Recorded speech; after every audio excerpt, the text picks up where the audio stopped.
What's up, everybody? Welcome to episode number 113 of the Ridge Hunter Outdoors podcast. It is time for our end of the season Campfire episode. If you guys have been listening to the podcast for a couple years, you know we get together at the end of the season. We just kind of sit around and talk with the guys that have been on throughout the season, or in this case with Fall Pursuit now that hunted with us. And we just kind of do a campfire episode like you would at hunting camp, sitting around a fire, talking, telling stories, talking about the season, all that kind of stuff. Unfortunately, Dad and Dusty were going to be able to make it, and they had stuff come up last minute. Weren't able to get in, but Jeff, Nate, and Blake all were in here with myself to talk about that kind of stuff. So it was a fun episode. I think you guys are going to enjoy listening in.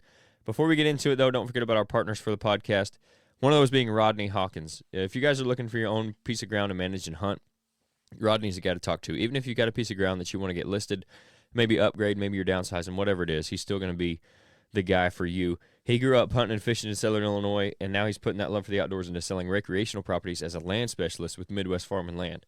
And Midwest Farm and Land isn't your average real estate company. They do residential properties as well, but their main focus is recreational properties. And Rodney actually sold over $7 million worth of properties for them last year. They've got agents like Rodney all over Illinois, so they're really a local company with a national reach. For more info on them, anything that might be available, or getting your property listed, you can contact Rodney at 618-925-3153, and he'll get you taken care of. He's also got his own company called RHO Outdoors. He's currently got products from Radix Hunting. I know he's got their stands in now. He's got their blinds, of course, hard-sided and soft-sided. He has Tacticam trail cameras. I believe he'll have Radix cameras as well now. And he's got an all-natural scent elimination product called Camo Dust. If you guys haven't heard about it, you can talk to him about that. He's adding new stuff all the time as well. I know he's looking to get a couple things in. So if you want to keep up with that, if you have any interest in what he already has, you can send him a message through his Facebook page, RG Outdoors. You can email him at rgoutdoors@yahoo.com, or again, just call him directly at 618-925-3153. Make sure you tell him that we sent you over there. Our other partner is Grandpa Ray Outdoors. They specialize in providing the best nutrition for whitetail deer on your property, starting with the soil. They've got a full line of high-quality food plot seed and plant foods with over 14 different blends to choose from. You're not going to have any trouble finding what you're looking for. They've got fall and spring blends, corn and beans, switchgrass, liquid fertilizer, soil test kits. You name it, when it comes to food plotting, they've got it. While they were started in 2015, John, who runs the place, has been in the seed and nutrition business since 1991, so he's got tons of experience. He knows what he's talking about, and that's one of the things I like best about Grandpa Ray Outdoors is not only the quality of the seed blends that they're putting out there, but also their knowledge and ability to answer questions and willingness to do so. So if you call up there and you have a question about something, they're going to answer that, and they're going to tell you what would work best for your specific property, your specific soil type, and wherever you're located geographically. So they're not going to tell you the same thing they would everybody else. If you're in a totally different part of the country, you have different soil, different shade, all that kind of stuff they're going to take into consideration. They're going to know what to recommend for your specific situation. If you want to check them out, go to grandparrayoutdoors.com and use the discount code RHO Podcast. That's all lowercase, no space, and you get 5% off your order there. We're also a dealer for them, so if you want to save some money on shipping, just stop by the shop or send us a message through our website or Facebook page, and I'll get you hooked up with some of that. Our social media is Ridge Hunter Outdoors on Facebook and Instagram. You can follow us there, see all that stuff. We do have a private Facebook group. It's Ridge Hunter Nation is now the name of that. We finally got it changed. So just look up Ridge Hunter Nation on Facebook. It'll ask you a couple questions. You answer those, and you'll be in. We did a giveaway on there recently.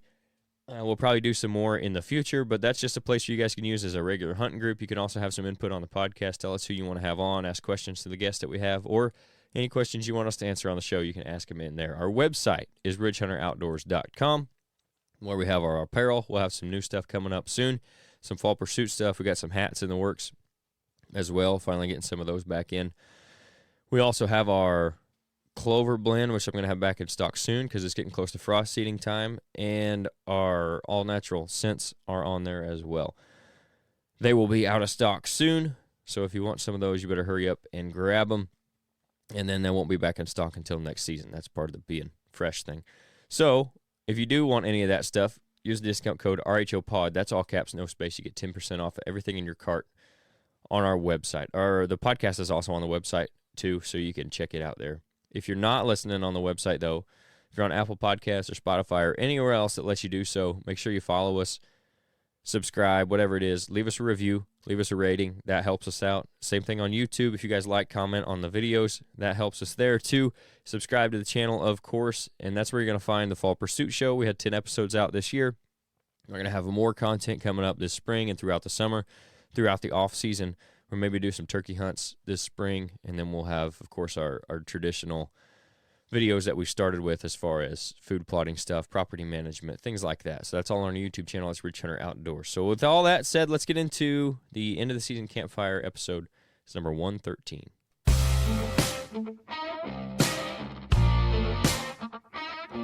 This is the Ridge Hunter Outdoors podcast.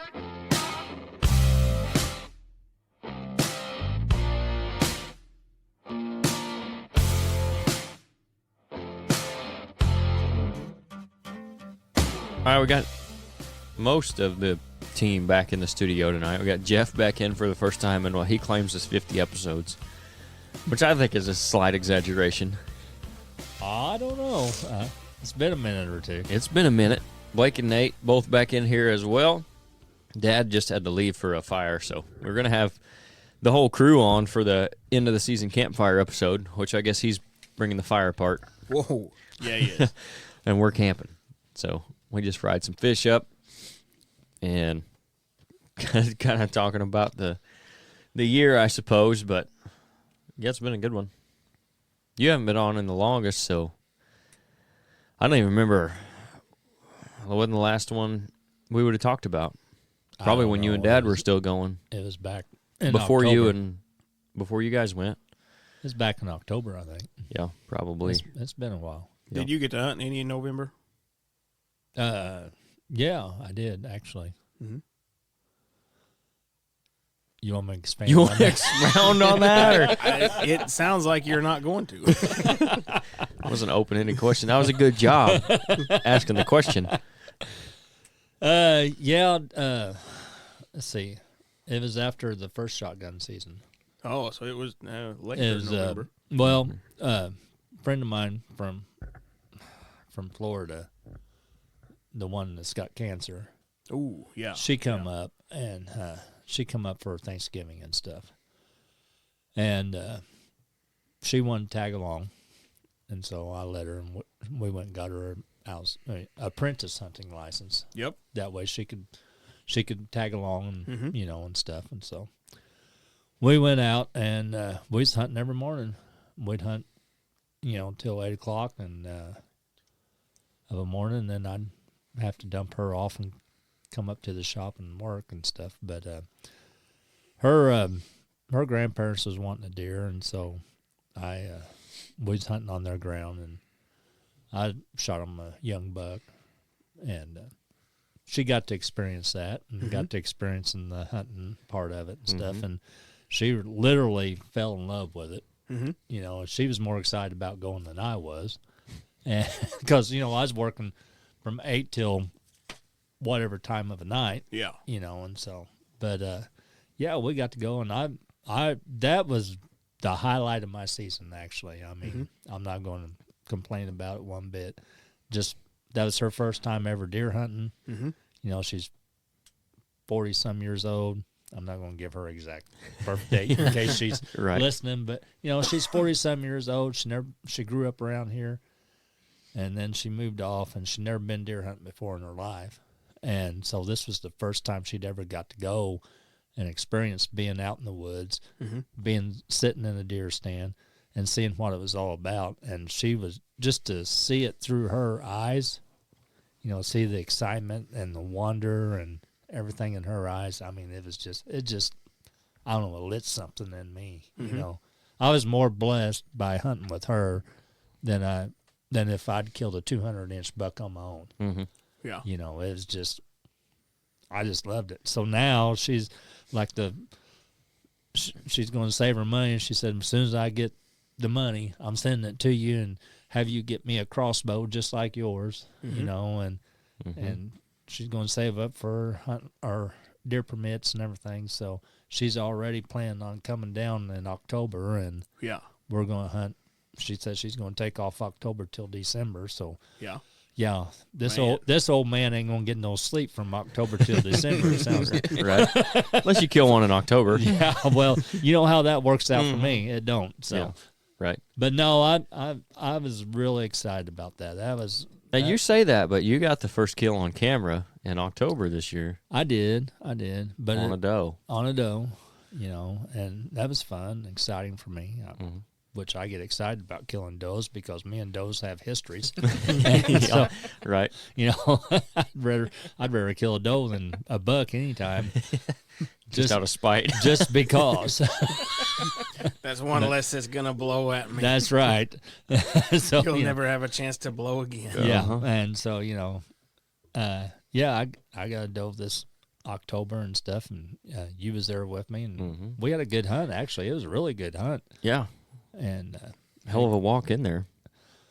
yes, it was. It was a trek. It was a trek. You public land guys think you got it rough. That's right. Dry hunting permission ground where you can't get back to the spot you want to be at with two climbers. Well, we got there. It We just did. Took us, It was easier going out than it was coming in. little over half mile back in there, but you got to do what you got to do. And we got the first kill on camera. Got the For first fall kill on pursuit. camera. And then the funny thing is, after we got that, we was told we couldn't cross that ground anymore. Yeah. Or I was told we couldn't cross that ground anymore. Man. Yeah, because I had permission from the guy that was farming the ground to go across there. Boy, evidently the landowner's son-in-law decided he was going to hunt, and he had cameras up, and none of us knew this. Well, he got our pictures of us walking in with our climbers and bows and whatnot, and so he called his mother-in-law, raising Cain. So she called the guy farming her ground, which I work for him some, part-time, help him out with hay and stuff. And she asked him about it. He said, well, yeah. He said, I told Jeff he could hunt back there. He said, you know Jeff? And she goes, yeah. Well, that's okay, but just tell him not to go back there anymore. And it's like, all right. Pulled the rug out from under you. Yeah, and it's like, okay, no big deal. And, I'm not going to argue with the landowner, whatnot. And, what are you going to do? Right. Well, then, Man. lo and behold, where I killed that doe and we was dragging her out, it was right behind another landowner's house where we come out at, and they met us out there in the field. Hey, what you guys doing? Because they seen our lights bouncing around. And we told them, and they was like, well, you can hunt back here anytime. Matter of fact, you can park at our house. Yeah. So now the over half-mile walk turned into 100-yard walk. Right. Hey. So That is Worked much out. more. literally, didn't it, Kenyon? That is much more my speed. Absolutely. So Yeah. it all worked out. And I told you the reason he was all worked up because he must have had at the time, I told you he must have had a nice deer on camera back there that he was hunting. And come to find out, there was a pretty nice deer in there that I guess everybody was hunting. Yeah. During yeah. gun season. I had him 5 yards behind my tree. Oh. And What he- happened? Well, he was directly. This is where if Dad was here, he'd say, and he froze up. No, yeah, that's what he'd say. He was directly behind my tree, and I could not twist around to my left to get a shot at him. And whenever he come out to where I could get a shot at him, all I could see was his butt. And I was not going to Chucky Barnett heart shoot one. So I watched him go directly away from me. And what had happened was that there was another buck across the creek chasing a doe, and he was very loud about it, but he's very vocal about it. And you could hear brush crashing, and he was just out there, "Rah, rah, rah." I mean, he was getting her done, and he kept chasing her around in circles right there. And I thought, he's going to pull some bucks in. So Yeah. I was actually ready, But I wasn't not expecting this deer to come directly downwind from me. And I'd had like 3,000 squirrels around me all day long. So I was getting whiplash for every time I hear a leaf move. I was looking, and it'd be a squirrel. Well, lo and behold, this one time I didn't look, this buck, he's a dandy. He'd probably go boon. I'm pretty sure he'd go boon. Oh, man. He come in, and I heard him coming, and I was like, another dadgum squirrel. And I got to listen. I was like, that's not a squirrel. And whenever I turned around to look, he was directly behind me at 5 yards. If I'd been, If you'd have had a hand grenade. if I had granted, I still would have missed. I'd blowed myself out the tree most likely. But if I'd just hadn't excused that as a squirrel and would have looked at him where I first heard him coming from my right side, I probably could have got a shot at him. Man. But I watched him walk directly away from me, and he was headed towards where that chase was going on. And it wasn't 3 minutes later when I seen him come down the bottom of the creek, and all I could see was that big old rack bouncing up and down. And there was no way, there was no way I was getting a shot at him. So that was the low of my watching him bounce season. away. Yeah, but it's all right. He's still alive. Nobody got him? Nobody got him. Wow. So it's next year. Look for him next year. And you still got the spot.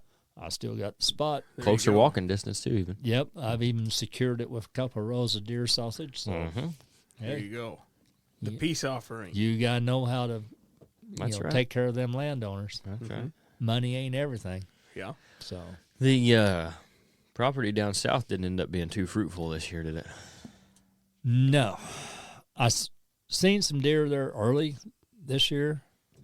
And actually, the last time I went there for shotgun season, I had bucks chasing does in there.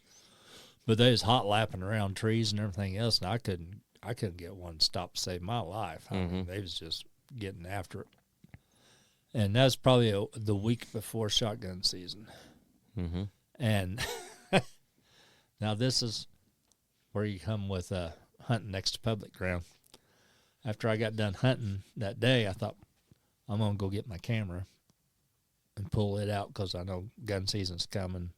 It's going to be full of public hunters and stuff. So I get my camera. I take it home. I go and pull the card out, shove it in the TV, go watch it. It is completely wiped clean. I mean, nothing. Even the videos that I had from the year before was gone. And I'd seen some 4-wheeler tracks that come off the public ground up there by my camera where they turned around and stuff. So they can ride on that? They're not supposed to. They're not supposed to steal cards either, Nate. They didn't steal it. They just wiped it out. Well, they stole your intel. They was more honest than the person I was gonna say right behind my house, whoever that was. Yeah. Yeah, there's another incident I had of cameras this year. Okay, so I got some private ground right there by my house. I mean, within half mile of my house. And I have the only permission to hunt on it. Me and Scott are the only ones that are allowed to hunt on this ground. So I hunted some, before shotgun season. Like, okay, I'm the only one supposed to be back there. I had a camera set up. Thought, I'll just leave it back there, during shotgun season and see what all's back there. So, what was it, a week or so after shotgun season when I finally got to go hunting again, that was the first place I went to. I went hunting back there. I went to pull my camera. Yeah, because we were talking about how that camera had been back there for like 2 months or over 2 months, and how we'd heard there's some decent deer running around in there, and hopefully had pictures of them. Yeah, we was excited about it. I opened it up to shut it off, and when I went up there, the camera didn't come on. I'm like, batteries must be dead. So I opened it up, shut it off, and no, it's full of batteries, but it still didn't come on. And so I reached down to check the SD card. There was no SD card. The SD card was gone. Scott goes, well, did you have one in there? I said, I guarantee you I had one in there because when I set the camera up, it was dark. When I set it up, and as I walked away, the camera come on and took my video. Right. And that camera will not come on unless there's an SD card in it. Yeah. So I know the SD card was in there when I left it, but it sure wasn't in there whenever I come to pull it back out. One of the Indians slipped in there and got you. They got something. So I hope whoever it is, and if they're listening to me, I hope they enjoyed the card they got out of Jay Fry's camera. It's not like it wasn't marked. Back on 4 Mile Creek. Yeah. In Kansas. In Kansas. Yeah. South Central. Yeah. So specific. Basically, what I'm hearing is you've been around a bunch of outlaws all season. I have. Man. And so But honestly, give them credit. The public ground hunters was more honest than the ones that was on slightly. private. Well, they didn't steal anything. They just wiped it out. Is that really? I mean, that's kind of theft, though. I guess you could call it that. I'd call it that if I caught him. You know, it didn't cost me. I'd probably call him a stealing son of a gun. It didn't cost me. It didn't cost me $17 like the card that was taken from. Yeah, that's true. So, you know, there was no money value on that. You can't put a value on a picture of a big buck, though. If you'd have shot that thing on camera, I'm guessing there's down no there on telling the public- dollar amount that Easy could have brought. The in-camera part, you might as well. I'm I didn't guess, say you and Nate would be involved. I'm guessing on the public ground there wasn't as big a buck as there might have been. 'Cause Probably not. I know what was back there. But if we could have labeled it public land buck, then we'd get all kinds of views. we Correct. could have. Even if it was like 115 inches. And if you would have killed him out of a saddle, oh my gosh. we'd be on TV. You won't right get now. me in a saddle. No, you won't even get me on a saddle on a horse. This Let is alone great hanging because out in last the week tree. we bashed on the Matthews guys. This week we're bashing on the saddle guys and the public land guys. It's great. Actually, and one guy that's both of those is our buddy Austin. And he I think he commented on the Facebook. He was like, "Hey, now you guys bad talking Matthews." Well, Austin, I gave you something else. Yeah. It's like all in good fun. Yeah. All in good fun. But yeah, I don't expect to see you in a saddle anytime soon. No, you're lucky to see me in a climber anymore. Yeah. Did you do much on the ground this year? I did some. That one. What would have happened if you'd have been on the ground with the monster? Oh, you told me about that. Where you would have been. With the monster, I would. He'd have been at least had a bolt flung at him. No, he'd. You'd be getting ready to mount him. Is what you'd be doing. Mm-hmm. Yeah, he'd have been mounting him that evening. You got that right. Jeff's just shaking his head and smiling.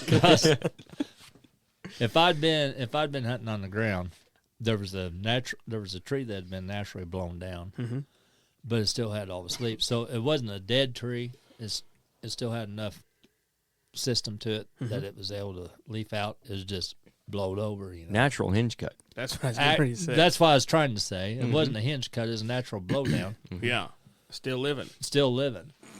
And man, it was perfect spot. And actually, me and her sat in that spot a week later. You know, if she'd come when she was supposed to have, So really, what I'm hearing, it's her fault. yeah, exactly. Ooh. We would have been sitting. We would have been sitting there. Don't But- blame this nice lady for your misfortune. But since she didn't come the week she was supposed to, because she was sick. They never come when they're supposed to. No, well, most of us come too soon. So That usually costs you 18 years, though. But I was trying to be couth. hey, you set up the roadblock. I just went off the road. Oh, where were we? But anyways, if she had been there, then we would have been sitting there, and this deer would have walked 10 yards in front of us and stopped. Where he stopped at was right smack dab in front of where we was going to sit at, and actually where we sat at a week later. Yeah. And yeah, he would have been, You think he'd be your biggest? by far. Yeah. Yeah, well, you talk about Yeah. 20 inches probably. Yeah. Well, that one high tower was 160, wasn't it? High tower was 160 gross. Yeah. This deer was at least 20 inches more than that. He's the biggest Basically one. a Nate Burgess deer. Easy. No, he's still another 20 inches shy Oh, well. of an 8 Burgess deer. Oh, Right. my. You know, What was I thinking? you can't climb to the top all at once. Right, Oh, You baby got to step. work your way up there. Yeah, yeah, right. Was he the biggest one you've ever had right around you? Yeah, I think so. Yeah. Man. Yeah. Mm-hmm. He's not the biggest one I have pictures of, Yeah. but he's the biggest one I've had live Yeah. right there. That In close. range. Yeah, within 5 yards, yes. Within falling distance. Yeah. Yeah. I mean, Turn around and spit on it. or something like that. Yeah. Yeah. It's a good thing we don't All have cameras All I yet. could do is just throw it at him. I mean, Right. but no. You might have hit him. Yeah, might have. So, yeah, he was a nice deer. It was a pretty intense moment. Oh, I bet. I wished I could. Well, yeah, I wish one of you guys had been there to film. I know. Yeah. That would have, even if we could have just got the video of him, it would have been cool to Yeah, have. that'd been awesome. Because we'd be like, hey Jeff, this is not a squirrel. Exactly, because we'd have been facing the other way. Yeah. Yeah. Like, it might be a squirrel, but it's really big. Yeah, we're going to shoot this one. This is the biggest, most important squirrel of your life. Yes. Yeah, but I mean, If I was with Nate, I'd have said, this is a squirrel, but you're going to shoot right under him. Aim low for The only thing that might have pushed your video that we just did for the fan favorite over the edge is if I would have had you missing that squirrel on camera too, and if it would have been the same morning. I got some hairs. Yeah, I got some hairs. just like the coyote, you skimmed some hair off. Got But some that would have been the hairs. cherry on top of that morning. Oh my. Yeah. That was something. Mm-hmm. but yeah, we need. Yeah, I wish somebody had been with me that day. Mm-hmm. Whether I shot the deer or not, that would have. Yeah, just to get it on video. Yeah. Did you have any pictures of him? No. No. I guarantee you the other guy did. Oh, I know who's got pictures of him because he showed me to him on his phone up here at the shop a couple of weeks later. You should have had him send it to And you. I was like, yeah, I had that deer at 5 yards. And you didn't shoot him? I'm like, No, it's too small. Need another here. so, Gave him a pass. that's right. I'm like, it's not because I didn't want to. Yeah. So, but yeah, I've had a good year this year. I mean, this really has been one of my best years. Good. We I talked mean, about that too. Even though I didn't get a buck like some of you youngins did, and Don't look at bucked me. out and all this stuff. Wasn't me. All you masters, and Yeah.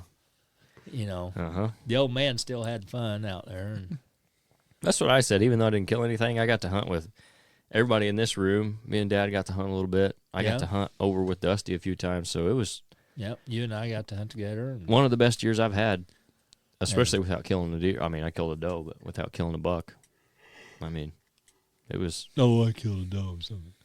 Yeah. Well, I killed one there at the end. I know. I about said I didn't kill a deer because it took me so dang long to kill one. I know it did. I about forgot about her. Yeah. But She heard the squeak and she just froze up. she did. What is that? Actually, a little peek behind the scenes here. So on the short that I did, I didn't edit that at all. Obviously I cut it up. But when I went to do the episode, the squeak was so loud in the camera that it peaked the volume on the track. So I had to cut that section out and bring the volume down as it's squeaking because it was so loud. Was that on the rest Yeah. that you was okay? I'd lost a felt piece to it a week earlier. yeah. It's got another one on there now, but it was more than a week 'Cause it because was on I the didn't buck. have it on the buck either. So yeah, it was, at least a couple, maybe 3 weeks before that. You started drawing that bow, and I was like, my gosh, it's like the old prong rest. The Mhm. TM Hunters. Yeah, Yeah. I was like, that's what it sounded like. I was But like, I know he doesn't have one, but that is that sound. yeah, I didn't have to stop her. No, probably not. No, she heard that thing. She just, what in the world? The last thing she ever heard. Yeah. What was funny was whenever she was hunting with me and I shot that buck, he took off and she jumped out and we was hunting on the ground. And if you've listened to me any at all on this show, I despise ground blinds. I will not hunt out of a ground blind. Whenever I hunt on the ground, I'm sitting in a chair and I'm up against a tree. And we'd set this up. I'd set it up the day before because we went down there and hunted, and we didn't have no luck. We was only there about an hour, and we got busted and stuff. And so, but I'd never been to that property before. And so after we got busted, I told her, I said, well, let's just get up and walk around and look this situation over a little bit better. Because I went in there in the dark, and I just tried to find a place. And next thing I know, the sun's coming up. It's shining in my face, and I'm lit up like a neon sign out there. And every deer that come around, they've seen us, before they got within range. Well, that and you weren't wearing the right camo. I wasn't. Probably not. Okay. we'll go with that. So anyways. I saw a Facebook ad today. You weren't wearing the right camo. Oh, okay. Yeah. Well, obviously I wasn't. And so we got up and walked around that morning, and I was like, I think this will work. And I found a spot. So I knocked down weeds and stuff. And what it was where my back would be against the sun. You know, the sun would be at my back, and was up underneath a cedar tree. Not a big cedar tree, but a nice young cedar tree. You know, and so we was underneath of it, up against a big old oak tree too. So we had a good backdrop, and plus we had the sun at our back.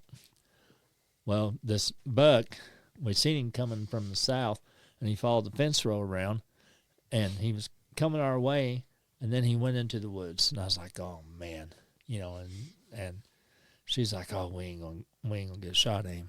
I'm like, just hold on, we'll see what happens, because the neighbors was right there, and their dogs started barking. Well, as soon as their dogs started barking, carrying on, he popped back up, and he come towards the east towards us. And so there he is. He can't see us. You know, he's looking into the sun, and we're right there, and he gets within 10 yards.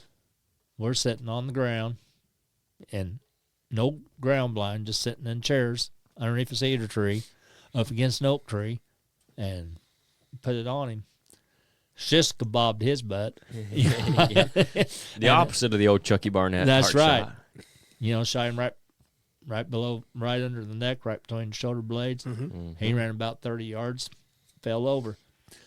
And next thing I know, she jumps up and she takes off, getting ready to run across the field. I'm like, no, babe, stop. What? And I'm like, leave him alone, let him lay. Just give him a minute, you know. And then, of course, she sees him kicking and stuff. Oh, let's run up there and put an arrow when he's suffering. I'm like, he's already dead. Yeah, he just don't know it yet. It's just body reflex. He doesn't know it yet. Yep. So give him a few minutes. And so we sat there for another 10 minutes, and we could see him, you know, and he was done. We went up there and got him, and all. She was just tickled to death. But, yeah, it was funny. As soon as I shot, and he took off, and I said, oh, yeah, because he mule kicked and everything. Mm-hmm. Boy, she mule kicked up out of that seat, and she was going to go get him. I don't know what she thought she was going to do if she got a hold of him. CPR. She was not going to let him get away. Yeah. And so it was a good time. That was the highlight of my season right there. So, yeah, you know, just I don't know, just seeing somebody, I don't care if they're young or old, you know, getting them started out there and their first time and seeing it through their eyes, and they're all excited about going. And I mean, she was calling me at 4:30, 5 o'clock in the morning. You up? You ready to go? And I'm like, it don't get daylight till after 6, you know. Yeah. But you know, am I what? Yeah, you know. But you know, I mean, it's just, I really enjoyed it. That was the best deer season I've had in a long time. And that's why you take people hunting, too, because not only, like, you can get something out of it, too, like you're saying. It's rewarding as the person that gets to take them and get them out there and going. But, like, for them, if you can get them out there young, too, like, think about the 30 years of hunting that she could have done. Yeah. You know, and had enjoyment of. But that's not to say when they get to a certain age, it's too late, either. Get them started and going. Take somebody out in the woods. Yes. And then even people that don't understand why we do it, it doesn't take but one time. Yeah, and she even said, I see now what the big attraction is. Mm-hmm. She said, I never understood it before until I went. And she said, now going with you, she said, I understand it. You know, and we've seen a lot of other deer besides that one. Mm-hmm. You know, we sat in the double deer stand there behind the house on the ditch. And, you know, she got to see young bucks and chasing around, and she got to see a doe come out with 3 young'uns. And I mean, when I say young'uns, they was really young one of them was going along behind the doe, trying to nurse on her. And this is around Thanksgiving and stuff. Yeah. You know, and so she got to see a lot of stuff and experience it, and she was tickled to death, and I was tickled to death for her. So, and now that's just, you know, somebody else that's, you know, excited about taking on the sport and getting out and enjoying the outdoors and stuff. So, so it sounds like I got a new hunting partner. Yep. Mm-hmm. And she's better looking than Scott, so I don't know. Scott may be in trouble. Yeah. You think she might be a little better on the camera? That's what I'm thinking. I don't know. We'll find out. People tend to like that. We'll find out next year. Yeah. Here we go. I'm ready for it. I'm ready for next year. That's what we've been talking about too, and like even just doing the last episode of Fall Pursuit, and that while I was editing it, I was like, man, it's over. I'm ready for next year. Mm-hmm. I was talking to Dusty earlier today. He's like, man, we're gonna have to do some more hunting together next year, and he's telling me he's got some new bucks showing up, feeding on because he's got the food, and all these sheds that he's found in the past years and gonna find this year. I'm like, man, I'm ready to go shed hunting now, and hopefully find something from this year that hopefully made it, and get the process started for next year. I'm excited about it. This is probably as excited as I've been for a deer season in January as I can remember being. Mm-hmm. Just with what we came off of and building towards it next year. And I don't know if it was going to be that way because we talked about this a lot, like the added pressure or whatever, or stress of trying to do a show. Mm-hmm. And to be honest with you, aside from just like and I kind of enjoy it, so it's not that big a deal, but aside from just having to get it out, okay, like this thing needs to come out on Tuesdays because that's when we said it was going to be out. I need to get it done and doing it. Aside from that part of it, like I really didn't have much extra stress or pressure that I felt at all. Like it was even more fun, I think, being able to record everything and share it with people and seeing their reactions and hearing from people like they enjoyed following along, and like even not killing deer, that makes it even more fun, is because it's like the people who watch it every week are like there with you, mm-hmm.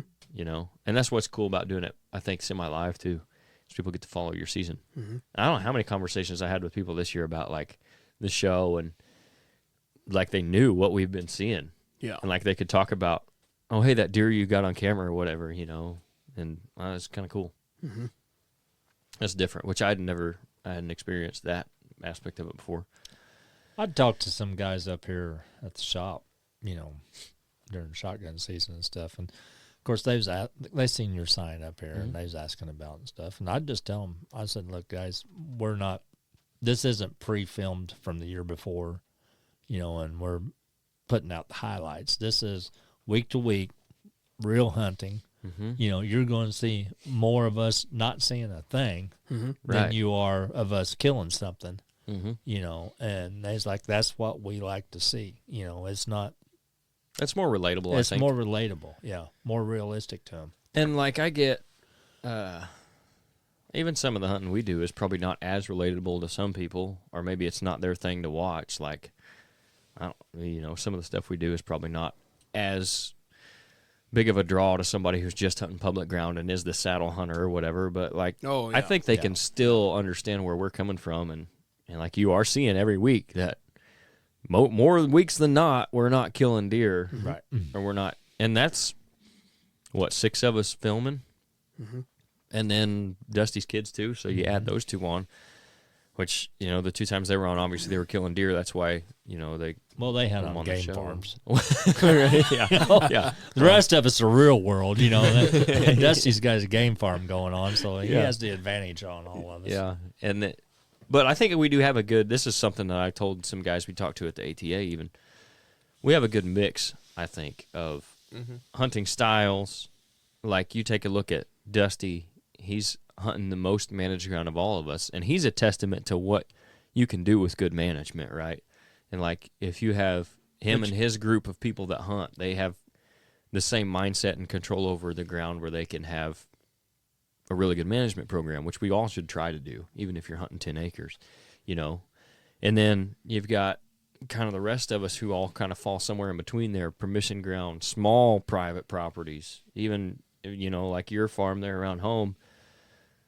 You're not necessarily a small private or permission property, but you're also not hunting 500 acres of managed ground either. It's all in between. And then you're hunting with a crossbow, and we're hunting with the regular tackle, and Dad's hunting with a 2002 Bowtech Patriot. It's like I feel like we have a pretty good mix. And then Dusty's a crossbow guy too, and he's got the kids on there, Dawson doing the youth hunt, and Kelby with the gun. I think it was a cool mix with people. I think people appreciate that too, probably, because there's something for everybody to kind of relate to. No matter whether you're that public land saddle guy, you can still appreciate somebody going and hunting walking in a half mile with their climbers and hunting a permission piece, or you're the guy that has 1,000 acres. You can appreciate what we're doing on the properties we own and manage too, I think. So it works out, I think, for everybody. And it also allows it to putting it together like something somebody else said. I think it was Rodney. We were talking to somebody at the show, and he was talking about how like you can get some episodes that are like so long and it gets boring. Mm-hmm. But like when we're putting our episodes together, you'll have like, okay, here's Nate's hunt from whatever day, and then okay, here's Blake, and then here's Jeff, and it's like 3 totally different. Mm-hmm. It's a good mixture, I think. Yep. We need to get more cameras to go around. Yeah, I agree.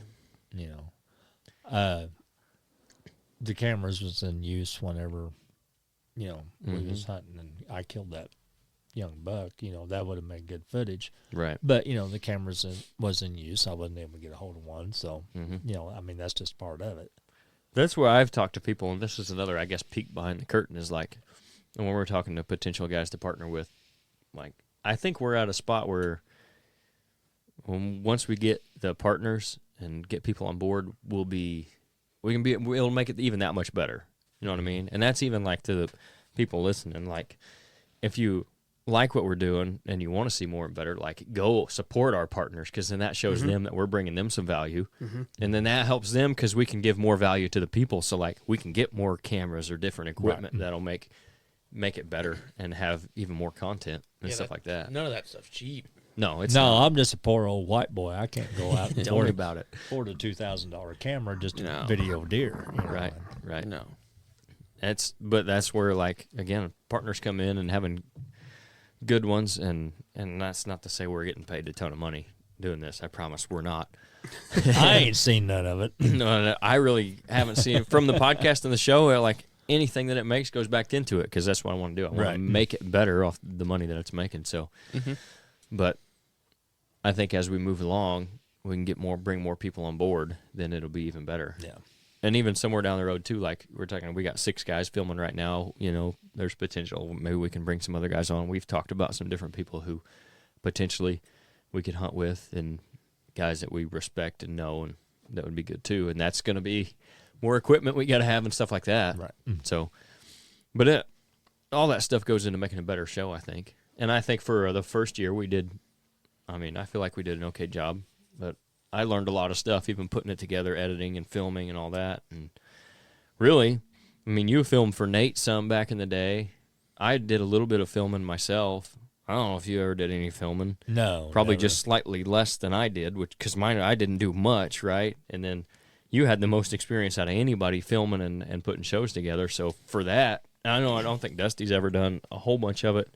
Like, I think he's filmed his kids and some stuff like that a little bit, but on this kind of scale. So The only very filming- new to the game. Yeah, the only filming I've ever done is with my cell cam, and you said on air that it was subpar at best. So, you know, just I mean, hey, if I'm not honest, I'm not anything. well, I mean, I'm just saying. So you ought to know that by now. So I just like, well, I guess I won't film on my cell cam either. So I'm not going to sugarcoat too much, especially if I like you. exactly. If I came around you fumble farting around and beating around the bush, you probably have to wonder, like, man, he doesn't really care for me, does he? If I just tell you suck, you're like, yeah, we're friends. Yeah. Yeah, you're my cousin. You gotta like me anyway. Well, then maybe that's a problem.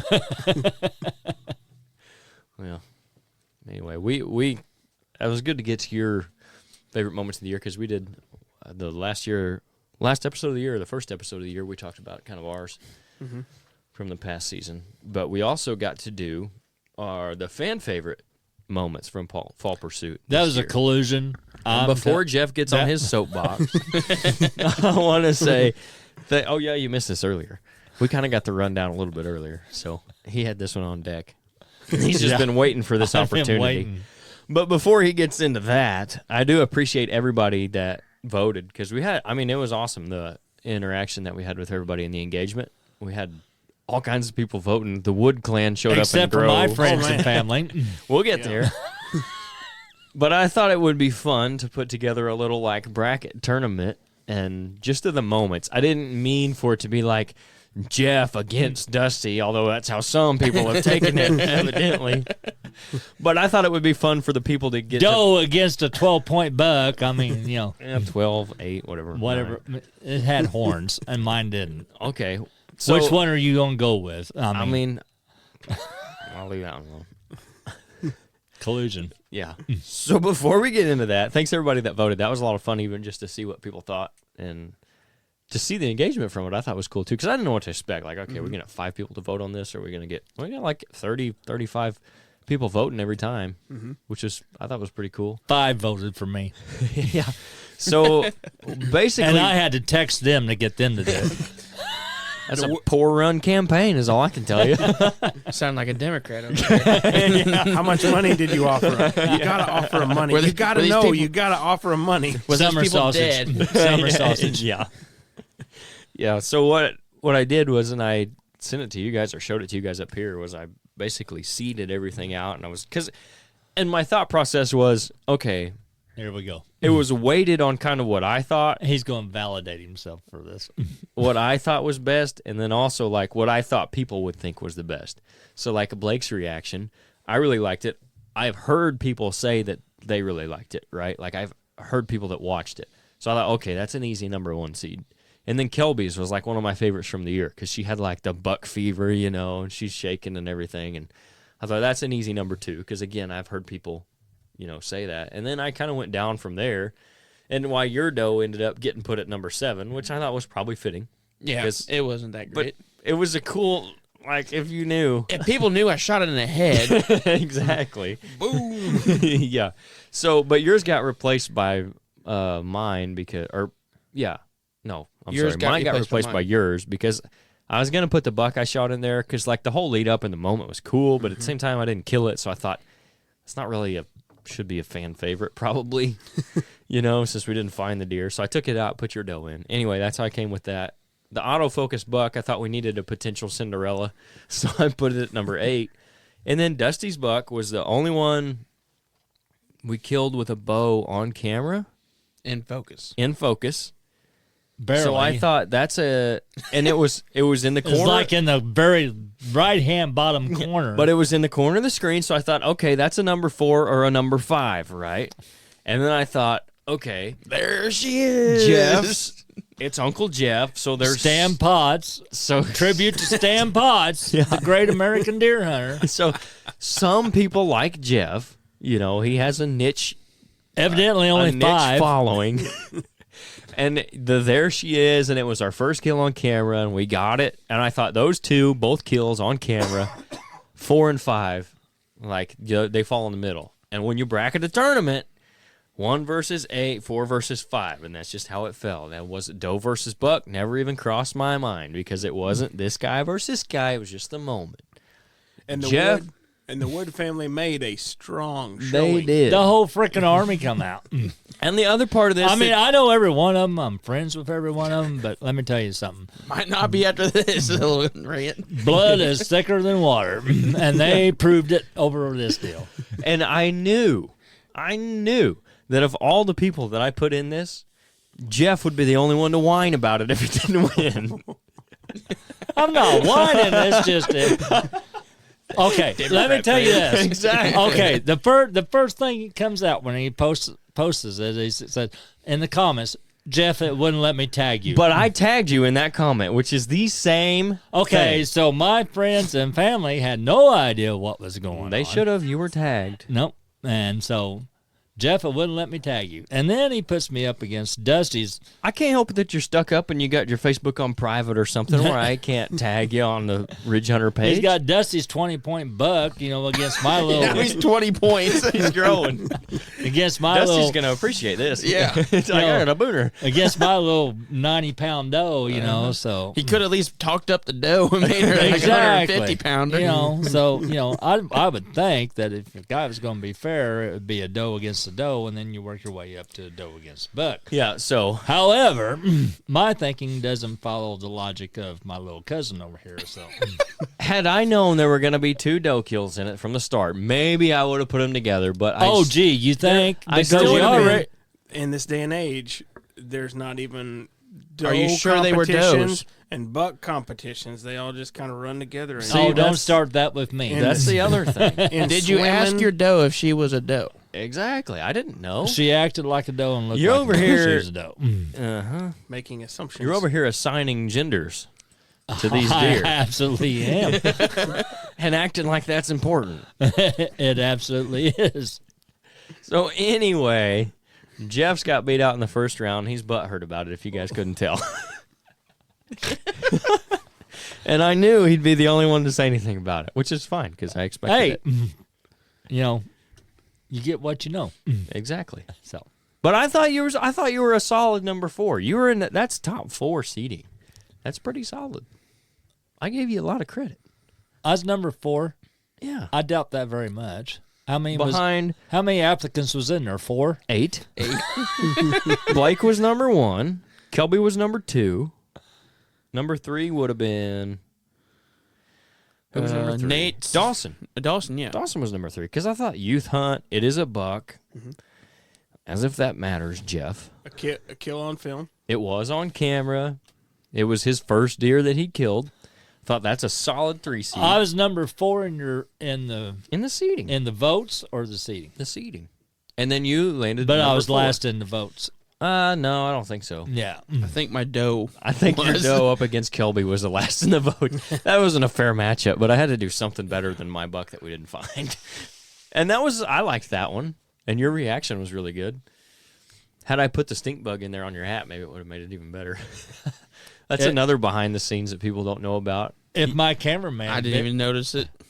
If my cameraman had been in a saddle, he could have got a better view of me. I looked like I was in a saddle the way I was swinging around that tree. By the time you decided to shoot the thing, I was about as far as I could get. I shot it the only opening I had. Yeah, after it was standing there 15 yards just begging you. I asked you It's if going you was like ready. this. Line her up, big fella. These acorns I are wanted good, to but ma- I'm ready. I wanted to make sure you had good footage. Yeah, sure. You know, so Yeah. hey, I was hunting for the camera. He had to make up for what me and Nate didn't get. That's right. Yeah. We were off to such a good start. I tried to set the example. Your standards were And you- set high, and and we you just guys fell failed. real quick. You dropped the ball. we had 2 plummeted. kills on camera in the first week. Yeah, and then it went downhill from there. fast. I am disappointed. Yeah, well. Well, I didn't start off too great for us. Well, yeah, Not but even that on was camera. my fault. I should have sent the camera with you.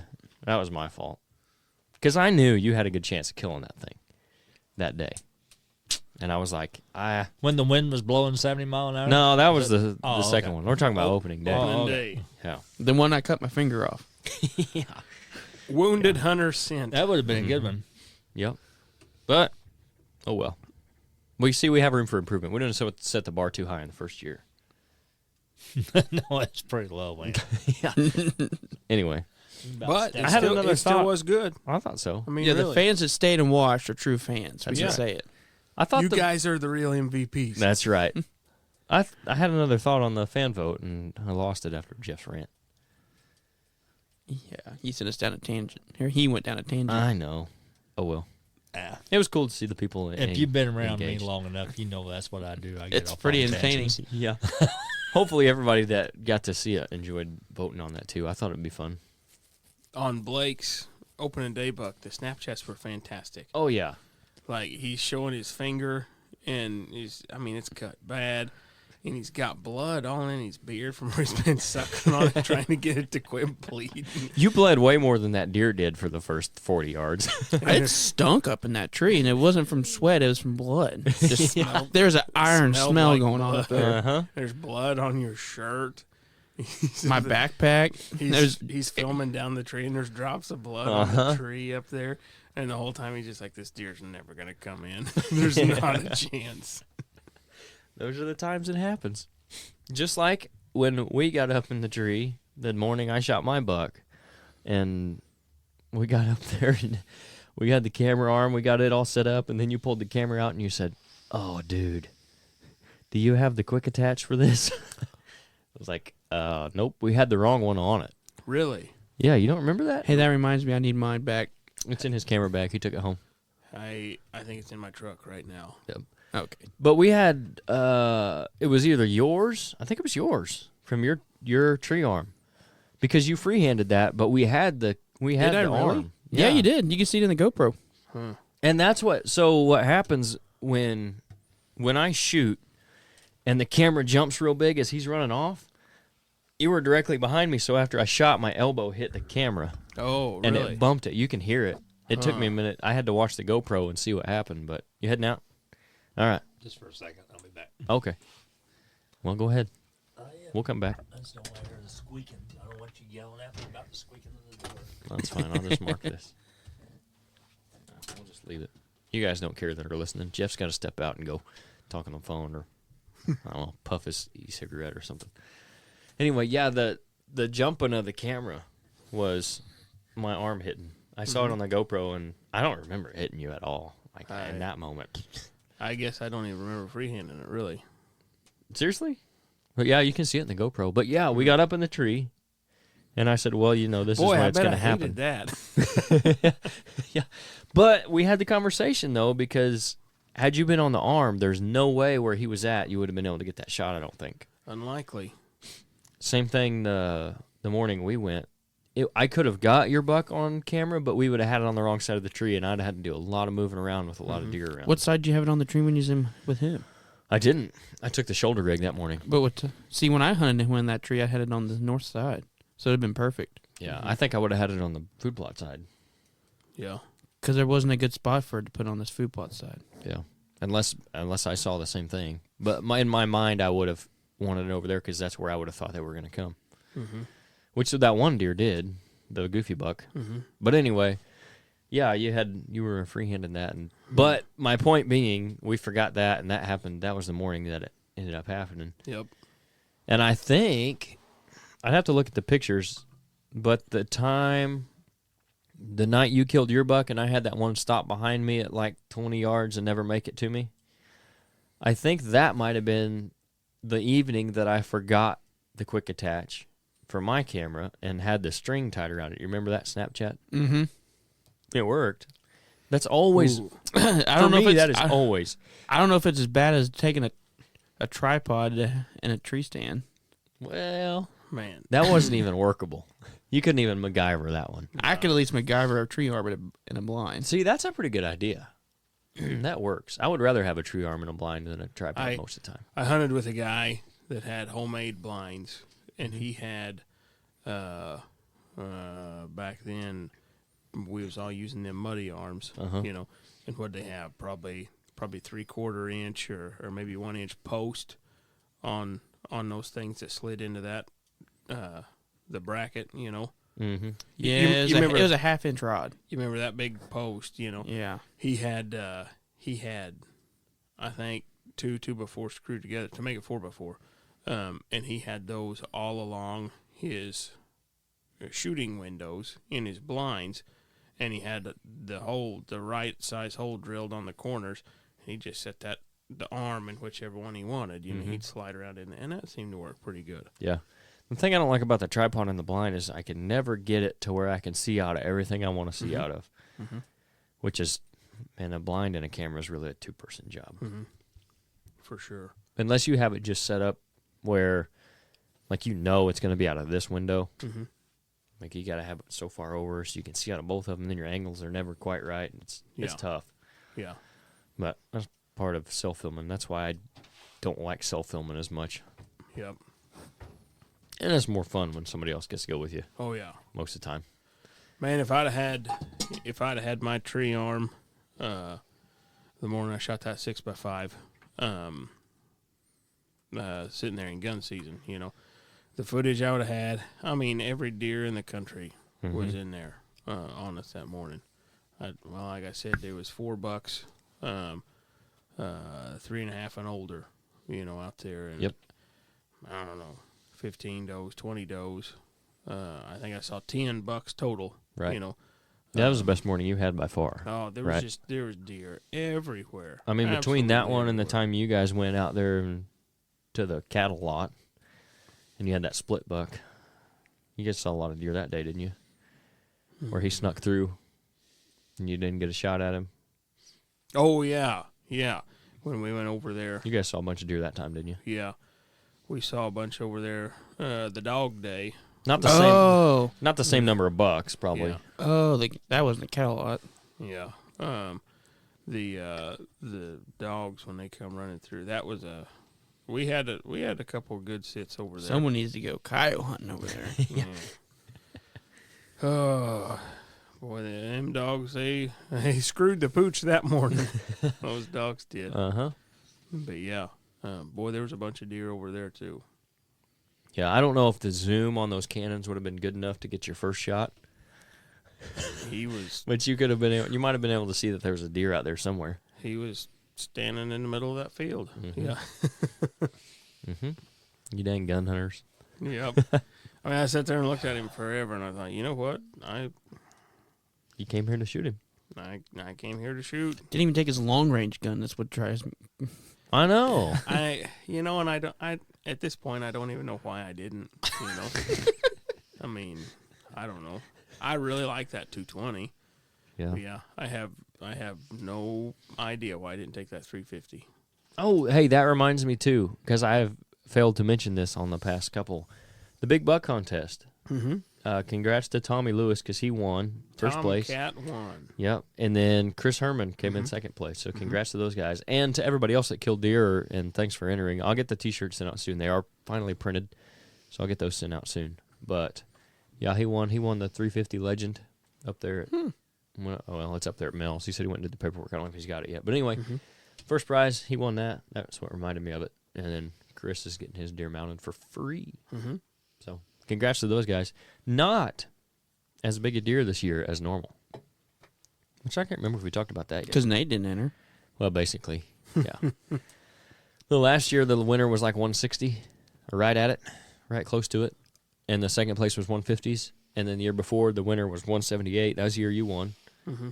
And then this was before you were like full-time ridge hunter. Yeah, when you're full time, you don't qualify. No, that would look kind of bad. Yeah.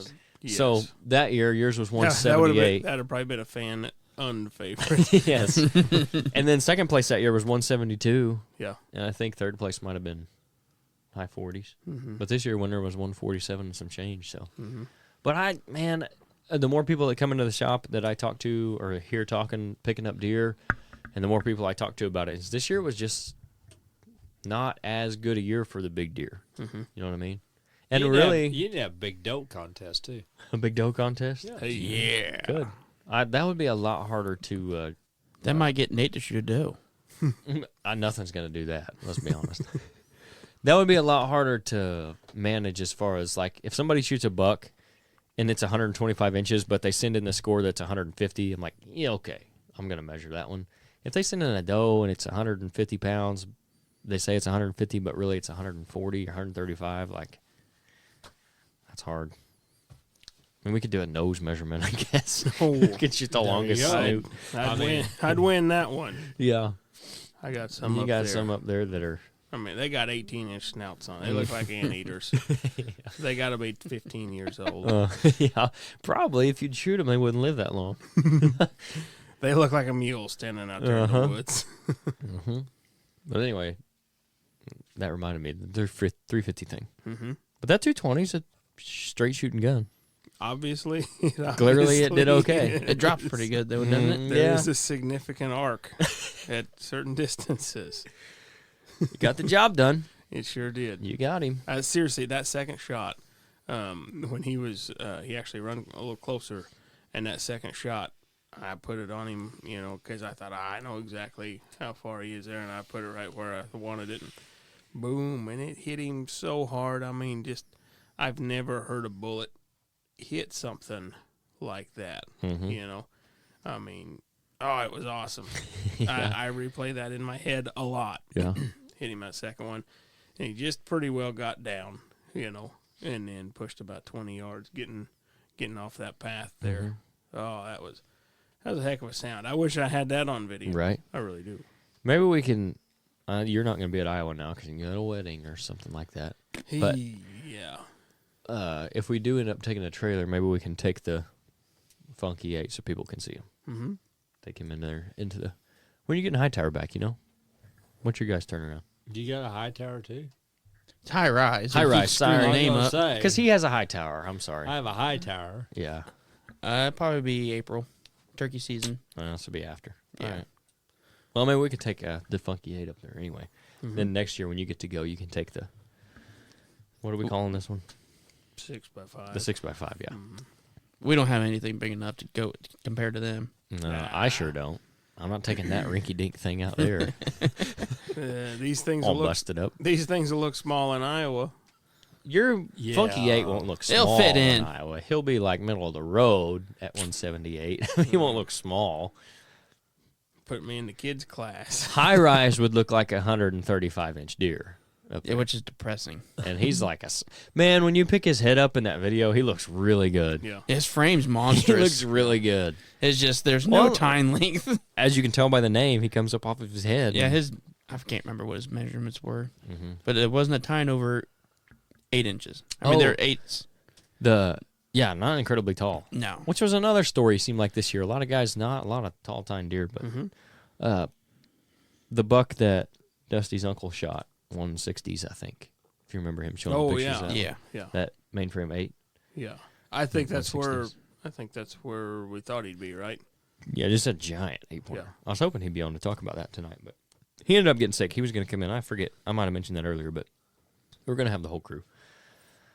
But anybody else got anywhere else they want to go on this campfire episode before Have you we guys got any target bucks for next year? wrap 'Cause it up? I've got 3. I ain't got any Mine bucks are. left. I might You have- shouldn't have. I might have a 120. I got some stuff working, Yeah, you got some decent up and coming. and I got a possible city thing working. Yeah, huh? Well, 2 of them actually. I'm pretty excited about that. Yeah. That's all I'm ever gonna say about that. Uh-huh. We'll just leave it right there. Yeah. That's all I got to say about that. I've got. Then Go ahead. me and a buddy might be going to access deer hunting next year. Oh, yeah. Right after second gun season. So might bring you some film for that. That'll be good. I'll send a camera for that. And if we get the same buddy, we're applying for elk tags. So might see some elk hunting on Fall Pursuit. Heck yeah, I'm all about that too. That's part of the reason it's named Fall Pursuit, not just something whitetail. Yeah. You're gonna see me gassed and about to pass out on a mountain, more likely. Yeah, well. So if you guys get drawn for that, you got to fly in. Don't tell everyone our secret. Nobody else else. one or him. Nobody else can do it. Yeah, is that the same one? It pays to have Yeah. friends. Mm-hmm. The Indian He don't look incredibly old. is gonna come through. He's not. Sorry, we totally interrupted your Oh no, you're good. elk hunting there. Yeah, you got a couple good ones. I got the tight rack 10-pointer, which may end up being his name at the cabin. He made it through the gun seasons. I have a picture of a very large bodied deer that has no antlers. That looks like it might he was in there around the same time frame. That I wonder if A it was very not him large that dropped. bodied deer that has no antlers. Yes, I think it might So be is that a buck that's shed. A doe that identifies as a buck? Or? Could be. Okay. It wasn't the big doe. Like the neck Oh, on this okay. one was bigger. It looked like it could have been a buck that had shed, and I wondered if it wasn't him. But anyway, he made it through gun season, so I got him at the cabin. I don't know what happened to the shed buck. Maybe we'll get lucky and find a shed of his again. So if he's still around, if he makes even a little jump, he'll be a giant deer. But other than that, I mean, up there at the North Farm, I got nothing. I got that 6x5 I showed you guys pictures of, Mm-hmm. and it's gonna be a 6x6 if he grows that Yeah. last point out. Then I got the 2 3-year-olds. I got the video of in the food plot there behind my parents. That one 9-pointer. I hope he makes it. I Yeah. know for a fact he made it. I did get pictures of him after second gun season, Sweet. and the 8-pointer. He could be a stud.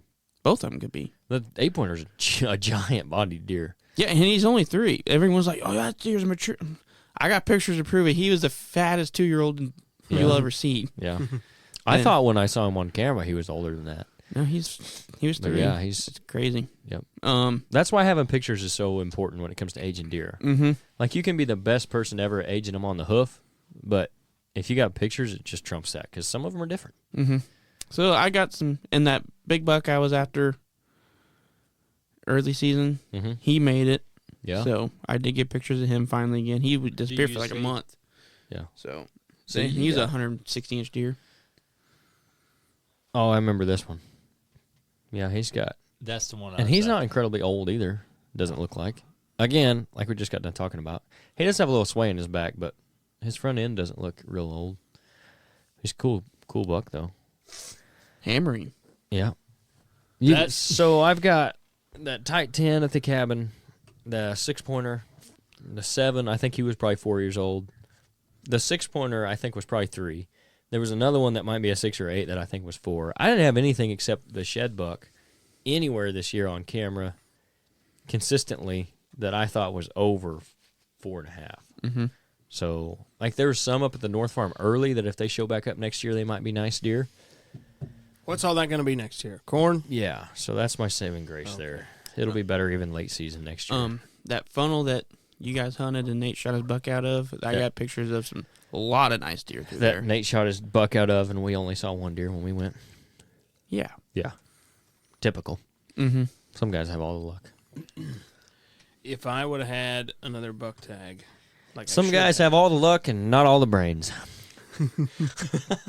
I like both. I'd rather be lucky than good anytime. That's right. Yeah, somebody would have I'm bought neither, 2 unfortunately. buck tags when he was at Walmart the first time. I normally do that, and I don't know why I didn't. Because if I would have had another buck tag in my pocket, I would not have left. I would not have wanted to get He'd out of still there that be morning. right there. We wouldn't have, I would have made him sit till noon. Yeah. Like it. That was a great morning. It really was. It was perfect. Well, when we got out, there was that. Yeah, there was a nice deer out there in the field with a doe. And I never seen it. You seen it. I never seen He it. was a nice deer. What morning was that? Ninth? I think it was that. Yeah. There's the 9th or the Yeah, so. the 9th. Right there in that window. 2 days it of was- Veterans Day, one way or the other. It was a big change in temperature and wind direction. Mm-hmm. Mhm. It was the first north wind after like 7 days of south. Yeah, because it got really cold there the first few days. It was a nice Then it high warmed back pressure. up. It was a nice high pressure morning. It was. That it was a like nice the clear day. That was like the first day where it was Mm-hmm. getting Yeah. better. Actual November weather. Yeah, like it had been very warm. Because when did you kill yours? The 3rd. Mm-hmm. Like it. It was- wasn't. That was when it was still cold. No, it was. Or no, the wind was blowing like crazy. It wasn't hot, but it was- wasn't. It was pretty warm. 60s.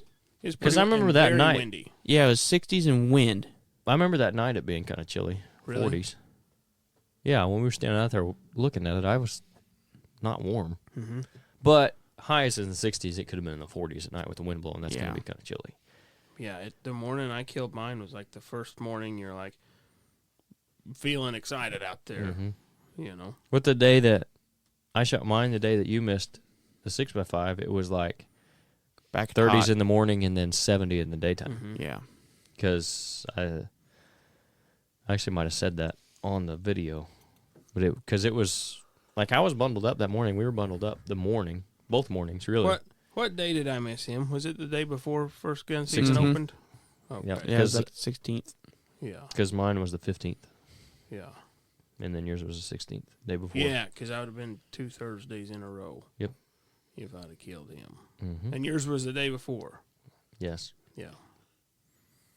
And the day I had the 180 was the 14th.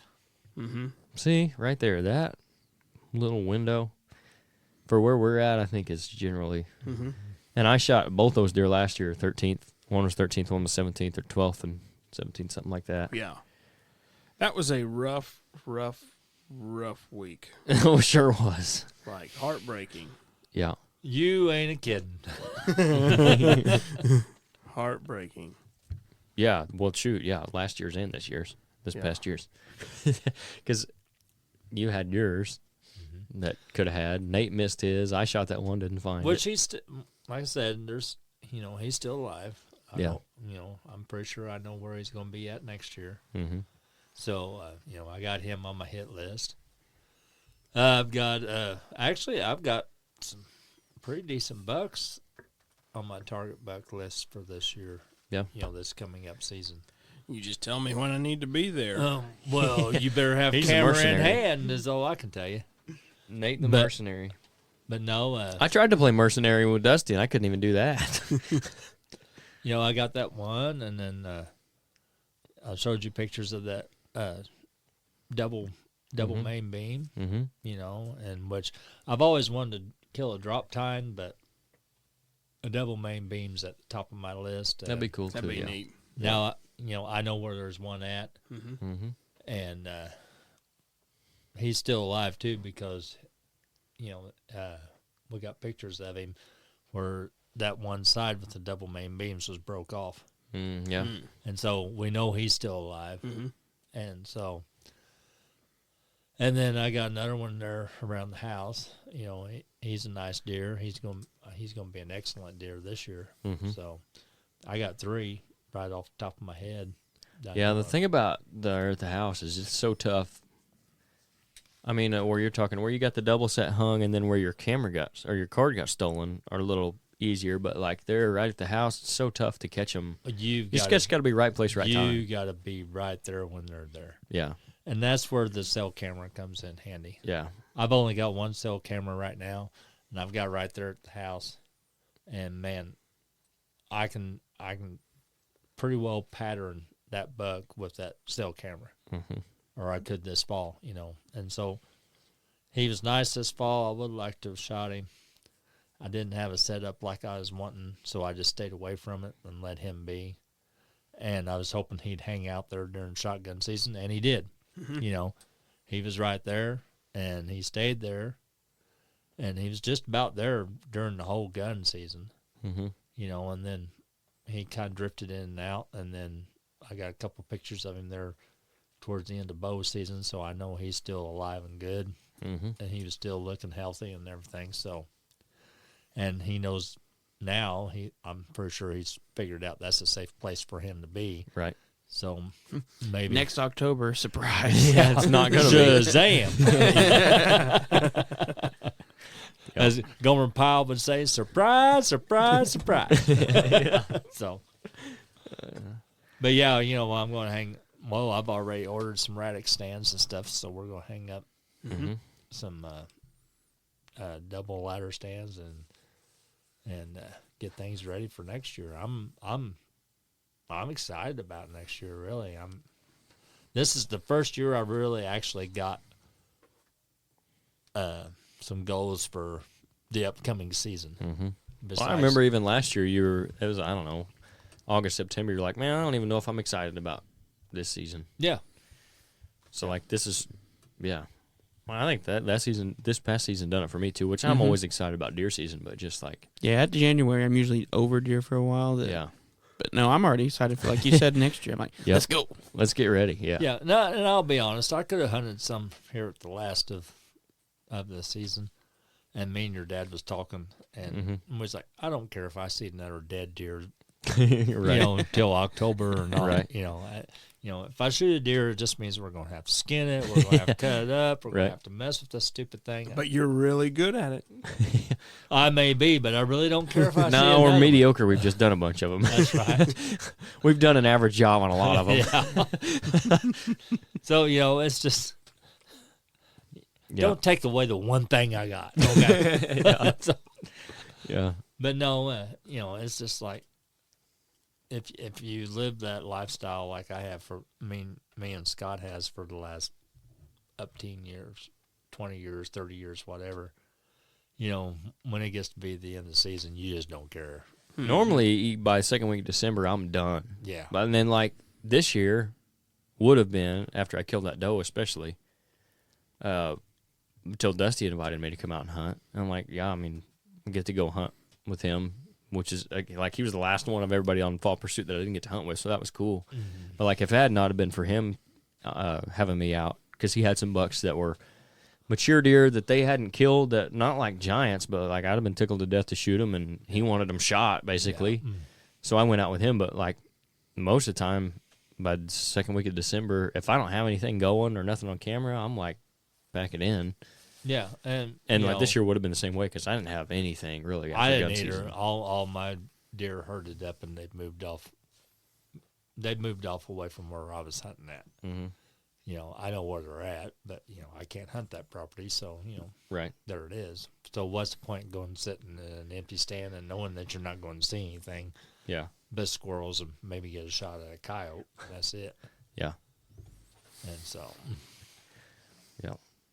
So, anyway, yeah, I'm excited for next season for sure. I am too. Well, I thought this was good. You got to be, this is your first into the season campfire episode. You'll be back for next year's. You think they got the fire put out? Surely by now. It's either burned itself out or they got it put out. Ours is out. We're done. We're calling it a day for this one. Yep, I gotta So- go to work in the morning. So I appreciate everybody tuning in again for this episode. We'll get some guests lined up here soon. I'm going to work on a schedule before long, and we'll have some more people on. So looking forward to that. Appreciate you tuning in, and we'll catch you on the next one.